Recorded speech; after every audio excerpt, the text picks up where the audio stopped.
verset clé.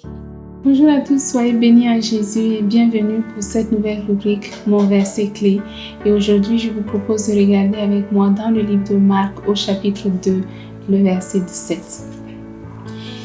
Jésus, qui avait entendu, leur dit: ce ne sont pas les bien portants qui ont besoin de médecins, mais les malades. Je ne suis pas venu appeler des justes, mais des pécheurs. Ce verset est tiré d'une conversation de Jésus avec les pharisiens, les scribes, et il nous permet d'avoir encore un éclairage nouveau sur la mission de Jésus, la raison pour laquelle il est venu sur la terre. Et Jésus va utiliser au début de ce verset une image, un peu comme une parabole, pour montrer pourquoi il est venu sur la terre. Donc, il a précisé comme un médecin soigne ceux qui ne sont pas en bonne santé.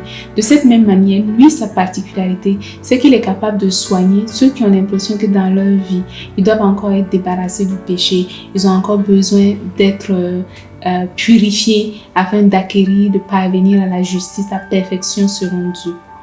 Et ce qui est intéressant ici, c'est que nous voyons en Jésus la source de notre salut. Nous voyons en Jésus le médecin qui est capable de nous aider à nous délivrer de tout ce qui dans notre vie ne nous plaît pas. Donc il y a peut-être des choses, on regarde dans notre caractère, on n'est pas satisfait. On regarde dans notre vie de tous les jours, on voit qu'on peut faire mieux dans tel ou tel aspect de notre vie.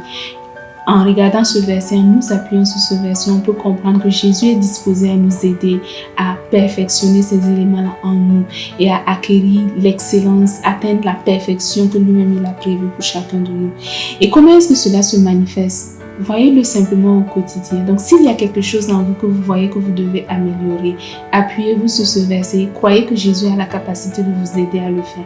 Personnellement, j'ai eu l'opportunité de tester ce verset à plusieurs reprises. Par exemple, chaque fin d'année, je faisais une liste de tout ce que je voulais voir se réaliser dans l'année. Par exemple, dans tel aspect de mon caractère, je peux voir que je voudrais améliorer cet élément. Je peux voir que peut-être je suis trop coléreuse, je voudrais améliorer cela. Je peux voir que je ne retiens pas bien les versets de la Bible, je veux améliorer cela, etc. Donc, chaque fin d'année, je faisais une liste de toutes les choses que je voulais voir améliorer dans ma vie. Et je priais le Seigneur et je lui demandais de m'accompagner, de m'aider afin que pendant toute l'année, j'ai l'opportunité d'améliorer ces aspects-là de ma vie. Et la bonne nouvelle, c'est que pour moi, avant la fin de chaque année, chaque fois que je réalisais mes notes, je pouvais me rappeler de ce que j'écrivais au début et de où je me trouvais au moment où je lisais. Je pouvais constater le changement important que Dieu arrivait à accomplir dans ma vie simplement en m'accompagnant et en m'aidant à relever ces défis devant moi. Donc, vous aussi, je vous encourage à faire de même. Quelles sont les choses qui vous dérangent? Quelles sont les choses que vous voyez ne sont pas excellentes en vous? Les choses que vous voyez ne sont pas si idéales, que vous aimeriez améliorer, que vous aimeriez perfectionner? C'est très simple.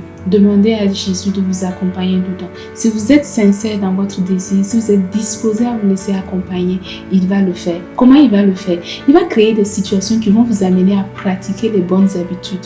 Si vous aviez de mauvaises habitudes avant, il va créer un décor qui va vous amener à vous retrouver à mettre en pratique les nouveaux commandements, les nouvelles recommandations, les choses excellentes qu'il veut nous communiquer.